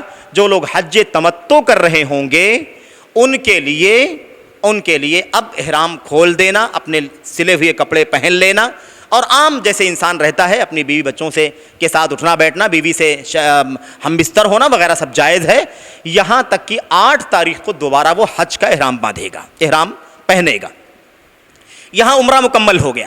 اب یہی حج تمتع ہے کہ ہم نے عمرہ کیا اور عمرہ کرنے کے بعد ہم نے فائدہ اٹھاتے ہوئے حج بھی کر لیا، یعنی ہم عمرے سے حلال ہو گئے، اور اب ہم نے حج کا 8 تاریخ کو حج کا احرام باندھا، اور اس کے بعد ہم نے حج مکمل کیا۔ حج کے سلسلے میں آئیے سرسری بتا دوں آپ کو میں، 8 تاریخ کو آپ حج کریں گے، حج کا احرام باندھیں گے 8 تاریخ کو، 8 ذی الحجہ کو، جس کو یوم الترویہ کہا جاتا ہے۔ جیسے آپ نے صفائی ستھرائی کی ہے، نہانا دھونا وغیرہ وغیرہ، یہ ساری چیزیں ہم وہاں بھی کریں۔ اگر نہیں نہاتا ہے، پاک صاف ہے، باوضو ہے تو بھی کافی ہے، لیکن نہا لیتا ہے تو بہتر ہے۔ اور اللہم لبیک حجن کہہ کر کے حج کی نیت کرنے سے پہلے اس کے لیے خوشبو وغیرہ لگانا بھی جائز ہے، کوئی مسئلہ نہیں ہے اس کے اندر، انسان لگا لے، اور بعد میں بھی پہننے کے بعد اور نیت کرنے کے بعد بھی اگر خوشبو محسوس ہوتی ہے تو بھی کوئی حرج کی بات نہیں ہے، کیونکہ احرام کی حالت میں نہیں لگایا ہے، اس نے پہلے لگایا ہے۔ المہم انسان چاشت کے وقت 8 بجے 9 بجے 10 بجے انسان اطمینان کے ساتھ مینا چلا جائے، مینا وہاں جائے، وہاں ظہر کی نماز، عصر کی نماز، مغرب کی نماز، عشاء کی نماز، اور پھر سو جائے صبح میں فجر کی نماز۔ یہ 5 نمازیں، ظہر سے لے کر کے دوسرے دن کی فجر، یہ 5 نمازیں اس کو کہاں پڑھنی ہے؟ مینا میں رہنا ہے، اور 5 نمازیں مینا میں پڑھنی ہے۔ جو نمازیں جس ٹائم پر ہیں اسی ٹائم پر پڑھی جائیں گی، جمع نہیں کیا جائے گا، البتہ 4 رکعت والی نمازوں کو قصر کر کے 2 رکعت پڑھا جائے گا۔ یہاں پر قصر ہے، جمع نہیں ہے، قصر ہے، یعنی 4 رکعت والی نمازوں کو 2 رکعت کر کے پڑھیں گے۔ سنت وغیرہ ظاہر ہے کہ نہیں ہے، جب فرض میں قصر ہے تو سنتیں وغیرہ نہیں ہیں، سوائے فجر کی 2 رکعت سنت کے اور وتر کی نماز کے۔ اچھا، اب ہم نے 8 تاریخ کو ہم گئے، اور اب دوسرا دن 9 تاریخ آ گیا، 9 تاریخ ہمارے سامنے ہے۔ 9 تاریخ کو یوم عرفہ کہا جاتا ہے۔ اب انسان سو کر کے اٹھا، فجر کی نماز پڑھا اور سورج طلوع ہو گیا، اب اس کو چاہیے کہ وہ عرفہ جائے۔ 9 تاریخ ہے یوم عرفہ، عرفہ جائے۔ عرفہ جانے کے لیے اسے کیا کرنا ہے؟ بہتر اور افضل اور سنت رسول کا طریقہ تو یہ ہے کہ انسان زوال سے پہلے پہنچ جائے اور نمرہ کے پاس رکا رہے۔ بہت بڑی مسجد بنی ہوئی، مسجد نمرہ کے نام سے آپ جانتے ہیں، وادی تھی ایک جس کا نام وادی نمرہ ہے۔ وہ اللہ کے نبی صلی اللہ علیہ وسلم کی سنت یہ تھی کہ آپ زوال سے پہلے وہاں ٹھہرتے تھے، پھر زوال ہو جاتا تھا تو آپ عرفہ میں داخل ہو جاتے تھے۔ اسی لیے مسجد نمرہ کا کچھ حصہ عرفہ کے اندر ہے اور کچھ حصہ عرفہ سے باہر ہے۔ تو نبی کریم صلی اللہ علیہ وسلم کی سنت یہ تھی، اگر ممکن ہو، آج بھیڑ بھاڑ کے مسائل بہت زیادہ سامنے ہوتے ہیں اور انسان گاڑیوں سے جاتا ہے، کیسے جاتا ہے، وہ سب مسائل پیچیدہ ہوتے ہیں، اگر ممکن ہے تو کرے، اور نہیں تو کوئی مسئلہ نہیں ہے کہ انسان براہ راست عرفہ میں داخل ہو جائے۔ ضروری یہ ہے کہ یقین کر لے، اطمینان کر لے کہ عرفہ کے حدود میں آ چکا ہے، عرفہ میں ہے، ایسا نہ ہو کہ باہر رہے۔ کچھ لوگ آسانی کے چکر میں بھیڑ بھاڑ سے بچنے کے لیے اور شام کو جلدی مزدلفہ بھاگنے کے لیے باہر ہی رہتے ہیں، سوچتے ہیں یہاں سے آسانی رہے گی نکلنے میں، تو بڑی بھیڑ ہو جائے گی، ایسا ہوگا ویسا ہوگا۔ اس سے زیادہ ضروری ہے کہ آپ یہ کنفرم کریں کہ آپ عرفہ کے حدود کے اندر ہیں کہ نہیں ہے۔ الحمدللہ اس کے نشانات بھی لگائے گئے ہیں، رہنمائیاں موجود ہیں، سب کچھ، لیکن یہ کوتاہی ہماری طرف سے ہوتی ہے۔ 9 تاریخ عرفہ میں، اب ہمیں چاہیے کہ ہم عرفہ جب پہنچ جائیں، خطیب کا خطبہ ہوگا، امام کا خطبہ ہوگا، جو عرفہ کا خطبہ کہلاتا ہے، الحمدللہ وہ ہوگا، آپ اس کو سنیں اور اس سے فائدہ اٹھائیں، سمجھ سکتے ہیں تو سمجھیں، الحمدللہ۔ اس کے بعد، خطبے کے بعد، ظہر اور عصر کی نماز کو ظہر کے وقت میں جمع بھی اور قصر بھی، جمع تقدیم قصر کے ساتھ، ایک اذان اور 2 اقامتوں سے ہمیں پڑھنا ہے۔ اذان ہوگی، ظہر کی نماز پڑھی جائے گی 2 رکعت، پھر اس کے بعد فارغ ہونے کے بعد اقامت کہی جائے گی دوسری عصر کے لیے، اور 2 رکعت پھر قصر کر کے عصر کی نماز پڑھی جائے گی، یہ ظہر ہی کے وقت میں۔ اس کے بعد آپ کھانا کھا لیجئے، فارغ ہو جائیں۔ اس کے بعد اب جو اصل کام ہے، یہی ہے پورے حج کا نچوڑ ہے، یہ یوم عرفہ، اور عرفہ کا یہ ٹائم ظہر کے وقت سے لے کر کے غروب ہو جانے تک، سورج کے ڈوب جانے تک، پیلا پن ظاہر ہو جانے تک، سمجھ رہے ہیں، یہاں تک یہ سب سے کریم ٹائم ہے۔ ایک حاجی کے لیے آدمی کو چاہیے کہ اس کی پرواہ کرے، فکر کرے، اور اسے کسی بھی طریقے سے ضائع نہ ہونے دے۔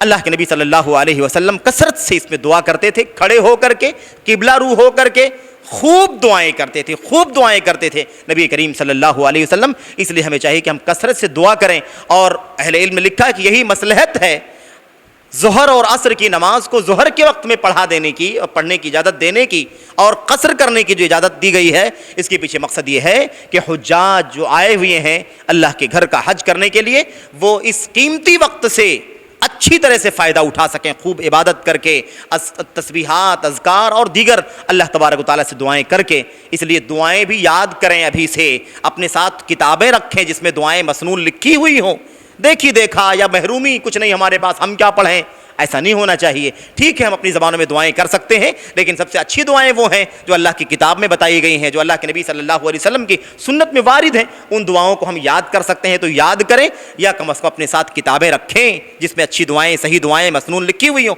ہم وہ دعائیں کریں، اس سے فائدہ اٹھائیں۔ بہرحال یہ اصل کام ہے۔ اب یہ وقت پورا گزر جائے، یہاں تک کہ غروب ہو جائے، غروب کا وقت نہیں بلکہ غروب ہو جائے، سورج ڈوب جائے، پتہ چل جائے کہ سورج ڈوب چکا ہے، تو اب وہاں سے پھر کیا کرنا ہے، وہاں سے نکلنا ہے۔ یہ کون سا دن ہے؟ یہ 9 تاریخ ہے، عرفہ کا دن ہے، 9 تاریخ ہے، اور اب ہمیں غروب ہونے کے بعد وہاں سے نکلنا ہے، ہمیں مزدلفہ جانا ہے، مزدلفہ جانا ہے۔ مزدلفہ جانے کے لیے ہمیں غروب ہونے کا یقین کرنے کے بعد نکلنا ہے۔ مغرب کی نماز غروب ہو جانے کے باوجود بھی نہیں پڑھنی ہے، وہاں پر مغرب کی نماز وہاں پر نہیں پڑھنی ہے، بلکہ ہمیں کیا کرنا ہے، ہمیں مزدلفہ پہنچ کر کے مغرب اور عشاء کی نماز کو جمع کر کے پڑھنا ہے، عشاء کی نماز کو قصر کر کے پڑھنا ہے۔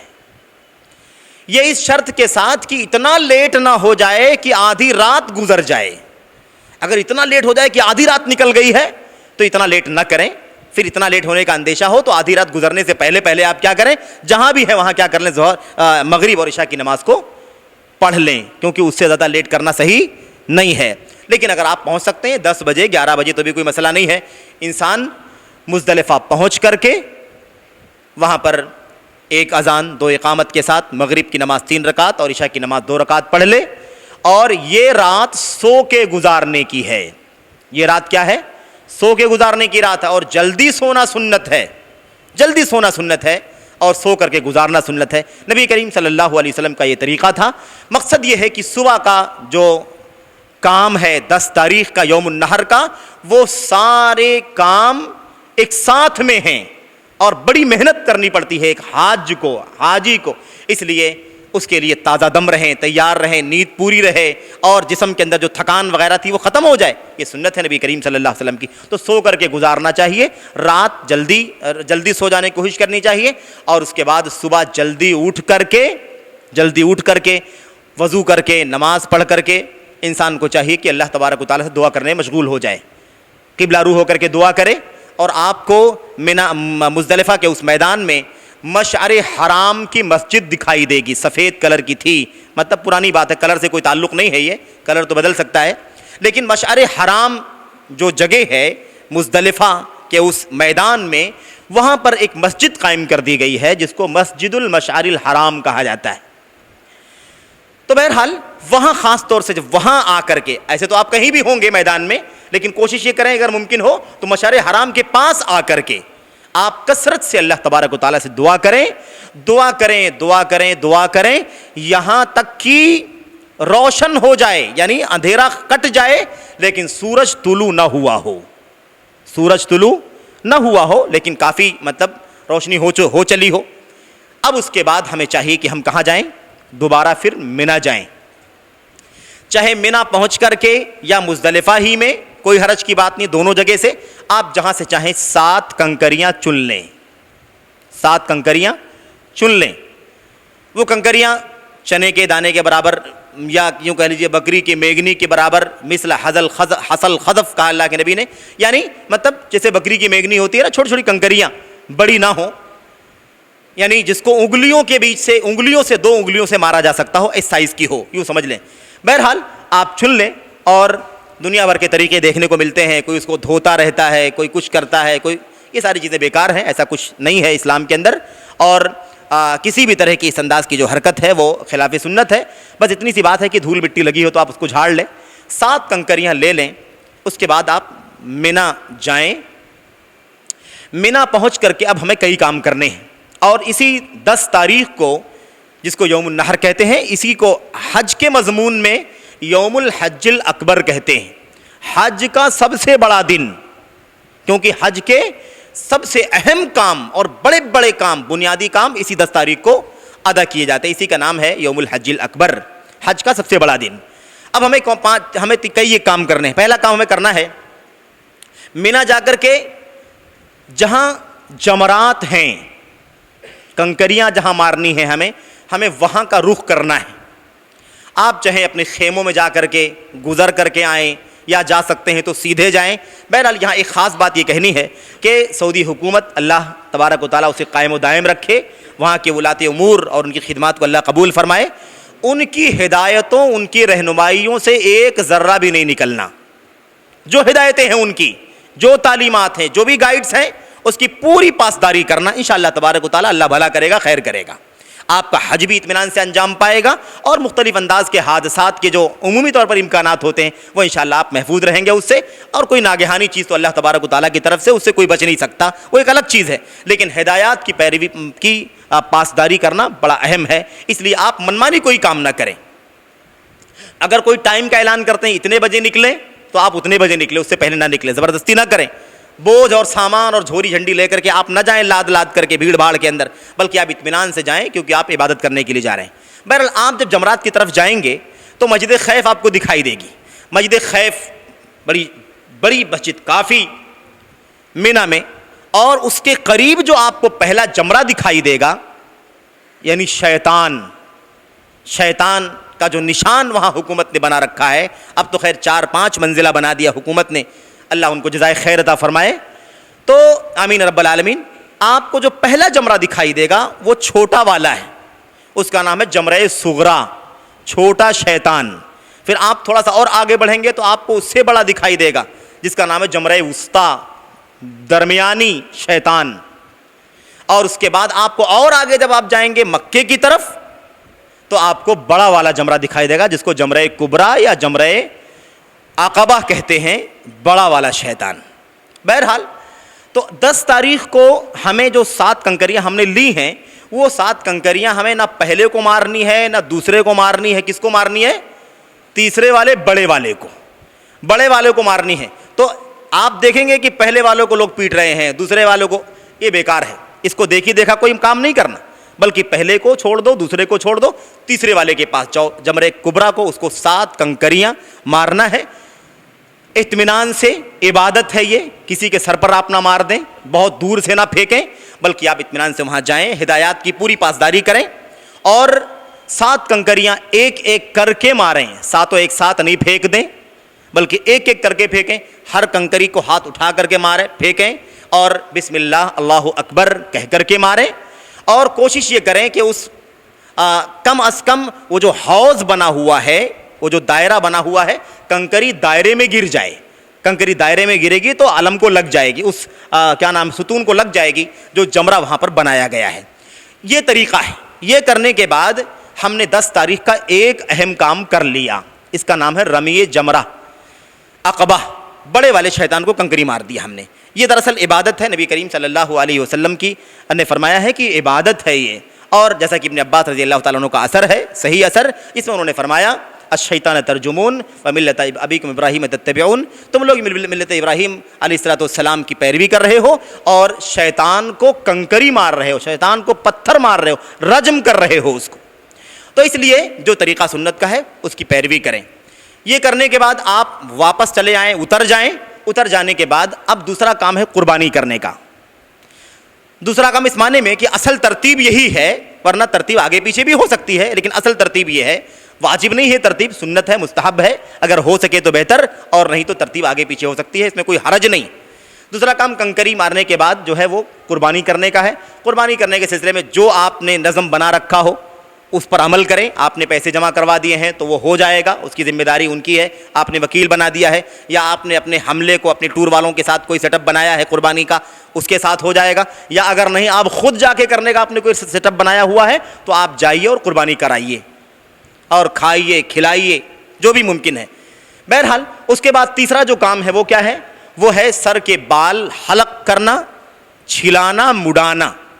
اس وقت یہی بہتر ہے، مڈانا ہی افضل ہے، انسان سر کے بال مڈا لے۔ مڈانے کے بعد اب انسان مینا میں جو کام تھے 3، ان 3 کاموں سے فارغ ہو چکا ہے، اور اسی کے ساتھ وہ آدھا حلال ہو چکا ہے، یعنی احرام کی بہت ساری جو پابندیاں تھیں وہ ساری پابندیاں سب ختم ہو چکی ہیں، صرف ایک پابندی باقی بچی ہے کہ اپنی بیوی سے ملاپ نہیں کر سکتا، بس بقیہ سلے کپڑے پہن سکتا ہے، خوشبو لگا سکتا ہے، سر کے بال کاٹ سکتا ہے، ناخن کاٹ سکتا ہے، وغیرہ وغیرہ سارے کام کر سکتا ہے، سوائے ان کاموں کے جو حدود حرم میں ہر آدمی کے لیے ہمیشہ منع ہے۔ وہاں کے پودے کاٹنا، وہاں کے جانور کا شکار کرنا، یہ ساری چیزیں منع ہے تو منع ہے، یہ کام نہیں کرنا ہے ہمیں کسی بھی صورت میں، کیونکہ وہ محرم غیر محرم سب کے لیے، وہ اس کی حرمت کا معاملہ ہے۔ بہرحال اس کے کرنے کے بعد اب 2 کام ہمیں جا کر کے کرنے ہیں، کہاں؟ مکہ میں، خانہ کعبہ پہنچ کر کے، وہ ہے طواف اور سعی۔ طواف اور سعی کرنی ہے۔ طواف کریں جیسے ہم نے طواف قدوم کیا تھا، خالی اتنی بات یاد رکھیں کہ کندھا کھول کے نہیں رکھنا ہے بلکہ اوڑھ کر کے رکھنا ہے، اور اس کے بعد ہم سعی کریں جیسے ہم نے سعی کیا تھا صفا اور مروہ کے درمیان، ہم وہ سعی کریں۔ یہ 5 کام ہیں اس دن، یہ سب 5 کام جب ہو جائیں گے، یعنی سعی بھی ہو جائے گی، طواف بھی ہو جائے گا، سعی بھی ہو جائے گی، اس کے ساتھ انسان پورے طور پر حلال ہو جائے گا۔ اب وہ اپنی بیوی کے ساتھ جیسے رہتا ہے رہ سکتا ہے، اور ملاپ وغیرہ بھی کر سکتا ہے، اس کی پوری اجازت۔ اس کے ساتھ انسان کے حج اکبر کے جو دن کے 5 بڑے کام تھے وہ ختم ہو گئے۔ اب اس کے بعد اس کے جو 11، 12 اور اگر رہنا چاہتا ہے، گنجائش ہے تو 13 تاریخ، یہ 3 دن جو ہیں اس کو ایام مینا کہتے ہیں، ایام تشریق کہتے ہیں۔ یہ 3 دن اسے مینا میں گزارنے ہیں۔ اسے چاہیے کہ اب وہ طواف اور سعی سے فارغ ہو کر کے مینا واپس چلا جائے، جہاں اس کا خیمہ ہے وہاں رہے، اور ذکر و اذکار کرے، اللہ تبارک و تعالیٰ کی کلام کی تلاوت کرے، وغیرہ وغیرہ۔ کام اصل جو ہے وہ یہ ہے کہ زوال کے بعد، ایک بات خاص ذہن میں رکھنا ہے، زوال کے بعد 11 تاریخ کو بھی، 12 کو بھی اور 13 کو بھی کنکری مارنے کا مین کام باقی بچا ہے۔ اصل کام جو باقی بچا ہے وہ کنکری مارنے کا ہے۔ 11، 12، 13 اگر رہتا ہے تو 13 کو بھی، لیکن یہ کنکری زوال کے بعد مارنی ہے، زوال کے بعد کنکری مارنی ہے، اس لیے زوال سے پہلے نہ ماریں، کوشش یہ کریں کہ زوال کی پابندی ہی کریں، اس کے علاوہ بہت ساری باتیں مطلب کہی جاتی ہیں، لیکن صحیح اور راجح مسئلہ یہ ہے کہ آغاز کے لیے زوال ضروری ہے، زوال سے پہلے شروع نہیں کر سکتا ہے۔ اب ایک مسئلہ دوسرا ہے کہ کب تک مار سکتا ہے، سورج کے غروب ہونے تک ہی مار سکتا ہے یا اس کے بعد بھی مار سکتا ہے؟ اس سلسلے میں بھی بہتر یہ ہے کہ غروب سے پہلے پہلے مار کے ختم کر لے کنکریاں، لیکن گنجائش ہے اگر آدمی نہ مار سکا ہو تو مغرب کی نماز کے بعد بھی رات میں بھی مار سکتا ہے، کیونکہ علماء کہتے ہیں کہ اللہ کے نبی نے آغاز تو بتایا ہے کب مارنا ہے، اختتام نہیں فکس کیا ہے کہ کب ختم کرنا ہے، اس لیے ختم کرنے میں اگر دیر بھی ہوتی ہے غروب کے بعد بھی تو گنجائش ہے، لیکن کوشش یہی کرنی چاہیے کہ غروب سے پہلے پہلے انسان مار لیں، لیکن شروع تو زوال سے پہلے نہیں کرنا چاہیے، یعنی مارنا نہیں چاہیے زوال سے پہلے۔ یہ کام 11 کو بھی، یہی کام 12 کو اور یہی کام 13 کو بھی اگر رکتا ہے تو اسے یہ کام کرنا ہے۔ اس کے علاوہ بقیہ جو وقت ہے پورے دن کا، اس میں اسے پابندی کے ساتھ پنجگانہ نماز پڑھنی ہے، ذکر و اذکار کرنے ہیں، قرآن کریم کی تلاوت کرنی ہے، کیونکہ عبادت کے لیے گیا ہے اور یہ مشاعر مقدسہ ہیں جہاں اللہ تبارک و تعالیٰ نے بہت کچھ اجر اور ثواب لکھا ہے، اس پورے وقت سے فائدہ اٹھائے، کوئی وقت کوئی دقیقہ ہرگز ضائع نہ ہونے دے، یہ اس کی ذمہ داری۔ اچھا، اسی کے ساتھ ساتھ اگر اب اسے نکلنا ہے، اب اس کے بعد 11 اور 12 تاریخ کو اس نے کنکریاں مار لی ہیں، اب اس کے بعد اسے گنجائش ہے، اگر وہ واپس ہونا چاہتا ہے اپنے وطن یا اپنے گھر، چاہے وہاں رہتا ہو یا یہاں رہتا ہو، اگر اسے نکلنے کا ارادہ ہے، جانے کا ارادہ ہے، تو وہ اسے چاہیے کہ وہ 12 تاریخ کو سورج ڈوبنے سے پہلے مینا سے نکل جائے، سورج ڈوبنے سے پہلے مینا سے نکل جائے، کیونکہ سورج ڈوب جائے گا تو اگلا دن لگ جائے گا، 13 تاریخ لگ جائے گی، اور اگر سورج ڈوب گیا وہیں رہتے ہوئے تو آدمی کو چاہیے کہ اب وہ 13 تاریخ کی بھی 13 تاریخ تک رہے، وہ رات بھی گزارے اور 13 تاریخ کا دن آئے تو 13 تاریخ کو زوال کے بعد کنکریاں مارے، اور کنکری مارنے کے بعد پھر اس کے بعد دوپہر میں نکل جائے، شام میں نکل جائے، کیونکہ اب اس نے جو آخری مرحلہ تھا 13 تاریخ تک کا اس نے مکمل کر لیا۔ اللہ رب العالمین نے قرآن کریم میں فرمایا فَمَن تَعَجَّلَ فِي يَوْمَيْنِ فَلَا إِثْمَ عَلَيْهِ وَمَن تَأَخَّرَ فَلَا إِثْمَ عَلَيْهِ لِمَنِ اتَّقَىٰ، جس نے 2 دن میں مطلب جلدی کی نکل گیا اس کے اوپر بھی کوئی حرج نہیں ہے، اور جو لیٹ کیا یعنی 13 تاریخ تک رکا رہا اور عبادت کرتا رہا، کنکری مارا، تو بھی کوئی حرج کی بات نہیں ہے، دونوں جائز ہے۔ البتہ تقوی مطلوب ہے، للہیت مطلوب ہے، انسان 12 کو بھی نکل سکتا ہے، اگر غروب ہو جائے تو 13 کو نکلے۔ بہرحال اب اس کے بعد وہاں سے نکل کر کے اپنے خیمے میں اپنی رہائش پر آ جائے، بلڈنگ میں جہاں بھی رہتا ہے وہ ہوٹل میں وہاں رہے۔ جب اسے سفر کرنا ہو، وہاں سے جانا ہو، تو اس کے لیے ایک کام باقی بچتا ہے جس کو طواف وداع کہتے ہیں، الوداعی طواف۔ اللہ کے نبی نے فرمایا آخر عہدہم بالبیت، آخری کام، آخری ملاقات کس سے ہونی چاہیے؟ اللہ کے گھر خانہ کعبہ سے۔ تو طواف وداع کرے، طواف وداع واجب ہے، حکم اس کا یہ کہ واجب ہے سب کے لیے سوائے حیض و نفاس والی عورتوں کے، ان کے اوپر نہیں ہے۔ اس لیے اللہ کے نبی صلی اللہ علیہ وسلم نے کو جب پتہ چلا کہ ازواج مطہرات میں سے کسی کے ساتھ ایسا معاملہ ہے تو آپ نے فرمایا کہ تم جاؤ، یعنی تمہارے لیے پابندی نہیں ہے، تمہیں طواف وداع نہیں کرنا ہے، تو طواف وداع بقیہ لوگ کریں، وہ مائیں بہنیں جن کے ساتھ ایسا معاملہ ہو صرف انہیں مستثنی رکھا گیا، ان کے اوپر طواف وداع نہیں ہے۔ طواف وداع کرنے کے بعد پھر وہ نکل جائے، یعنی جو مجبوری یا اضطراری کیفیت ہے، گھنٹے 2 گھنٹے 4 گھنٹے یا کسی چیز کی مجبوری کی وجہ سے رات گزر گئی، صبح ہو گئی، یہ الگ بات ہے، لیکن عمدن و قصدن اس کے بعد ٹھہرنا نہیں چاہیے بلکہ نکل جانا چاہیے۔ اور اگر بہت زیادہ وقفہ ہو گیا، رہ گیا 2 دن 3 دن، اسے چاہیے کہ پھر سے طواف وداع کرے، کیونکہ طواف وداع کے بعد اسے نکل جانا چاہیے۔ اور اگر پتہ ہے کہ کب نکلنا ہے تو طواف وداع نہ کرے بلکہ آخر میں طواف وداع کرے اور اس کے بعد اپنا سفر شروع کر لے۔ یہ حج کے اختصار کے ساتھ چند مسائل تھے، ظاہر ہے کہ بہت جلدی میں نے آپ کے سامنے رکھا ہے، بہت ساری چیزیں چھوٹ گئی ہوں گی، مجھے اس کا یقین ہے۔ اللہ سے دعا کرتے ہیں کہ اللہ تبارک و تعالی ہم سب کو حج مبرور کرنے کی توفیق عطا فرمائے۔ زیارت مسجد نبوی کے سلسلے میں 1-2 باتیں عرض کر دوں آپ کے سامنے کہ دیکھیے، زیارت مسجد نبوی کا حج بیت اللہ سے یا عمرے کے سفر سے کوئی تعلق نہیں ہے۔ سب سے اہم بات تو یہ ہے، کتنے ایسے ساتھی ہیں، بھائی ہیں، جو پہلے یہ پتہ لگاتے ہیں کہ مدینے کا اس پورے پیکج میں مدینے کا شیڈول کیا ہے، مدینے میں کتنا دن رہیں گے، کتنی راتیں گزریں گی، کتنا پڑھنے کو ملے گا، نہیں پڑھنے کو ملے گا، یہ ساری باتیں۔ دیکھیں ایسا ہے کہ حج سے مسجد نبوی کی زیارت کا کوئی تعلق نہیں ہے، حج کے نہ رکن ہے، نہ فرض ہے، نہ ایسا کچھ بھی نہیں ہے۔ ہاں یہ اور بات ہے کہ آدمی اتنا دور سے جاتا ہے تو مکہ سے مدینہ کا فاصلہ 400-500 کلومیٹر کا ہے، آدمی وہاں بھی جاتا ہے اور شیڈول میں ہوتا ہے، وہ پلان میں ہوتا ہے، انسان وہاں پہنچتا ہے، تو انسان کو چاہیے کہ بہرحال نبی کریم صلی اللہ علیہ وسلم کی مسجد کی زیارت کی نیت کر کے مدینہ جائے، نہ اللہ کے نبی کی قبر کی نیت کرے، نہ اللہ کے نبی صلی اللہ علیہ وسلم کے صحابہ جو مدفون ہیں بقیع وغیرہ میں، نہ ان کی زیارت کی نیت کرے، ہرگز نہیں۔ اصل نیت کس بات کی ہے؟ اللہ کے نبی صلی اللہ علیہ وسلم کی مسجد کی نیت۔ لا تشد الرحال الا الى ثلاثه مساجد، 3 مسجدوں کے علاوہ کسی چوتھی جگہ کا، کسی چوتھی چیز کا قصد کرنا، ارادے سے سفر کرنا جائز نہیں ہے۔ تو وہاں پہنچ کر کے آدمی اس سے فائدہ اٹھائے، مدینہ جائے، مدینہ پہنچ کر کے اللہ کے نبی صلی اللہ علیہ وسلم کی مسجد کی زیارت کرے، وہاں جو آداب ہے مسجد میں داخل ہونے کے، داخل ہو، دعا پڑھ کر کے دایاں قدم اندر کر کے داخل ہو، اور اس کے بعد انسان کو چاہیے کہ وہ فوراً بھاگ کر کے قبر نبوی کے پاس نہ جائے۔ پہلا کام زیارت قبر نہیں ہونا چاہیے، بلکہ مسجد نبوی کی زیارت کے لیے آیا ہے، اس لیے اسے چاہیے کہ وہ اندر داخل ہو کر کے، دایاں پیر اندر ڈال کر کے داخل ہو کر کے مسجد نبوی میں 2 رکعت تحیۃ المسجد پڑھے، اگر ممکن ہو تو روضہ میں پڑھے، روضۃ من ریاض الجنہ، اللہ کے نبی کے گھر اور اللہ کے نبی کی ممبر کی بیچ کی جگہ، جسے اللہ کے نبی نے فرمایا ہے کہ جنت کے باغوں میں سے باغ ہے، روضات میں سے روضہ ہے، وہاں پڑھے اگر ممکن ہے تو، نہیں ممکن ہے تو بھیڑ بھاڑ نہ کرے، بلکہ 2 رکعت کہیں بھی پڑھ لے، اور پڑھ کر کے پھر اس کے بعد اس کو چاہیے کہ وہ جانا چاہتا ہے تو نبی کریم صلی اللہ علیہ وسلم کی قبر کی زیارت کرے۔ تو زیارت قبر نبوی یا زیارت قبر صاحبین یا زیارت بقیع یا زیارت شہدائے احد، یہ سفر کا ہدف نہیں ہونا چاہیے۔ ہدف سفر کا جو ٹارگٹ ہونا چاہیے مسجد نبوی کی زیارت ہونی چاہیے۔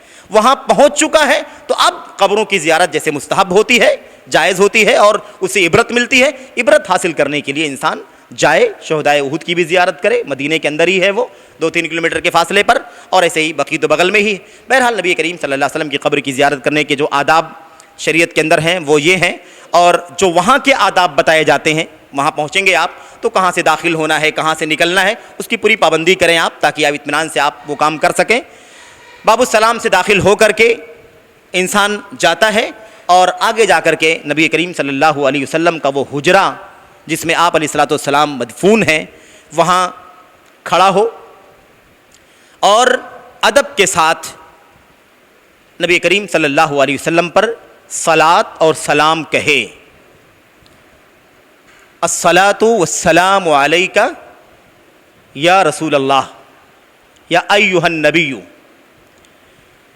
اور اس کے علاوہ جو چیزیں ہیں، اللہم صلی علی محمد، درود جیسے پڑھنا مثال کے طور پر آپ پڑھیں، یا جو اور خصوصیات ہیں نبی کریم صلی اللہ علیہ وسلم کی، نشہد انک قد بلغت الرسالہ وادیت الامانہ وجاہدت فی اللہ حق جہادہ، اے اللہ کے نبی، اے اللہ ہم گواہی دیتے ہیں کہ ہمارے نبی صلی اللہ علیہ وسلم نے، آپ نے، اے اللہ کے نبی، آپ نے ہمیں دعوت دی، ہمیں نصیحت کی، خیر خواہی کیا، اور اللہ کے راستے میں جو جہاد کرنا چاہیے تھا آپ نے کما حقہ جہاد کیا، آپ نے امت کے حق میں، ہمارے حق میں کوئی کمی کوتاہی آپ نے نہیں چھوڑی۔ یہ سب خصوصیات ہیں نبی کریم صلی اللہ علیہ وسلم کی، کہنے میں کوئی حرج نہیں ہے، جائز ہے۔ اس کے بعد تھوڑا سا اور آگے بڑھ کر کے نبی کریم صلی اللہ علیہ وسلم کے سب سے پیارے ساتھی، یار غار، اور تمام امت میں نبیوں کے بعد سب سے اونچا مقام رکھنے والے حضرت صدیق کائنات ابو بکر رضی اللہ تعالیٰ عنہ کی قبر ہے، ان پر بھی کیا کرے؟ السلام علیکہ یا ابا بکر، اے ابو بکر آپ پر سلامتی ہو، آپ پر اللہ کی رحمت نازل ہو۔ پھر اور تھوڑا سا 1-2 قدم آگے بڑھیں تو نبی کریم صلی اللہ علیہ وسلم کے دوسرے سپاہی عمر فاروق اعظم رضی اللہ تعالیٰ عنہ کی قبر ہے، وہ اس پہلو میں دفن ہے، نبی کریم صلی اللہ علیہ وسلم کے بعد، ابو بکر کے بعد ان کا مقام ہے، اس لیے ان پر بھی رحمت کی دعائیں کریں، سلامتی بھیجیں۔ السلام علیکہ یا عمر بن الخطاب، حضرت ابن عمر رضی اللہ تعالیٰ عنہ کے بارے میں آتا ہے کہ جب وہ زیارت کرنے کے لیے آتے تھے تو اللہ کے نبی صلی اللہ علیہ وسلم کے پر سلام پڑھتے، اس کے ابو بکر پر سلام پڑھتے، اور جب آگے بڑھتے اپنے والد صاحب کے قبر کے سامنے آتے تو آپ کہتے السلام علیکہ یا ابتا، آپ پر بھی سلامتی ہو اے ابا جان، ابا جان آپ پر بھی سلامتی ہو، اتنا کہہ کر کے نکل جاتے تھے۔ نہ وہاں کھڑا ہونا ہے، نہ وہاں ایسے ہاتھ اٹھانا ہے، نہ وہاں نیت باندھنی ہے، ہرگز نہیں، ایسا کوئی بھی کام، با ادب کھڑا ہونا ہے، با ادب کھڑا ہو کر کے سارے کام کرنے ہیں، کیونکہ یہ ساری چیزیں جو ہیں سب غلط ہیں، یہ سب ساری چیزیں خلاف ہیں۔ اس کے علاوہ مدینے کے اندر اب مسجد نبوی کی زیارت کے بعد کوئی جگہ زیارت کی نہیں ہے سوائے ایک مسجد کے اور 2 قبرستانوں کے، یعنی 2 قبروں کے۔ ایک مسجد باقی بچتی ہے، وہ ہے بقیع، مسجد قباء۔ نبی کریم صلی اللہ علیہ وسلم کی سنت ہے، آپ علیہ الصلوۃ والسلام ہر سنیچر کو خاص طور سے پیدل یا سواری سے جیسے ممکن ہوتا تھا آپ قباء، مسجد قباء جایا کرتے تھے۔ لَمَسْجِدٌ أُسِّسَ عَلَى التَّقْوَى مِنْ أَوَّلِ يَوْمٍ أَحَقُّ أَن تَقُومَ فِيهِ۔ بہرحال اس سلسلے میں بہت ساری باتیں۔ مسجد قباء نبی کریم صلی اللہ علیہ وسلم جایا کرتے تھے اور آپ اس میں کوئی نہ کوئی نماز پڑھا کرتے تھے۔ اللہ کے نبی نے فرمایا جو مسجد قباء میں نماز پڑھے گا اسے 1 عمرے کا ثواب ملے گا۔ تو یہی ایک مسجد ہے مسجد نبوی کے بعد جس کی زیارت کرنا، جانا، وہاں نماز پڑھنا فضیلت اور ثواب کا ہے۔ اس کے سوا کوئی تیسری مسجد نہیں ہے، نہ مسجد فتح ہے، نہ مسجد غمامہ ہے، نہ مسجد علی ہے، نہ مسجد عیدین ہے، نہ مسجد قبلتین ہے۔ ایسی کوئی مسجد نہیں ہے جس کی زیارت کرنا، نماز پڑھنا کوئی ثواب کا کام ہو۔ آپ معلومات کرنے کے لیے اگر کبھی جائیں تو ٹھیک ہے، لیکن اس میں کوئی اجر اور ثواب وغیرہ ہرگز نہیں ہے، نہ ایسا کوئی نیت کرنی چاہیے۔ اور اللہ کے نبی صلی اللہ علیہ وسلم کی اور ابو بکر اور عمر صاحبین کے علاوہ صرف بقیع ہے جس کو بقیع غرقد کہا جاتا ہے، جنت البقیع نہیں ہے وہ، بلکہ بقیع غرقد ہے۔ بقیع جگہ کو کہتے ہیں، ایک گھیری ہوئی جگہ کو بقیع کہا جاتا ہے۔ کوئی احاطہ کر دیا جائے، باؤنڈنگ کر دیا، اس کو بقیع کہا جاتا ہے۔ وہ ایک احاطہ کی ہوئی جگہ تھی جہاں بڑے بڑے غرقد کے پتے پودے لگے ہوئے تھے، درخت لگا ہوا تھا، اس کا نام بقیع غرقد پڑ گیا۔ یعنی وہ گھیراؤ، وہ احاطہ جہاں پر غرقد کے درخت لگے ہوئے ہیں۔ اب نبی کریم صلی اللہ علیہ وسلم کے زمانے سے ہی لے کر کے آج تک وہ اہل مدینہ کی جنرل قبرستان ہے، آج بھی وہاں دفن کیے جاتے ہیں۔ تو اس لیے اس کو جنت نہ کہا جائے یا اس کی کوئی فضیلت نہ کہا جائے جس کو بقیع میں دفن کر دیا گیا وہ جنتی، ایسا کچھ بھی نہیں ہے۔ تو بہرحال ایک بات یہ سمجھنے کی ہے، آدمی زیارت کرے، جائے، نہ ان سے کچھ مانگنا ہے نہ کوئی اور حرکت کرنی ہے۔ جو طریقہ ہے سنت کا، زیارت قبور کی جو دعا نبی کریم صلی اللہ علیہ وسلم نے سکھلائی ہے وہ دعا ہم پڑھیں بس، اس کے سوا اور کوئی چیز نہ کہیں۔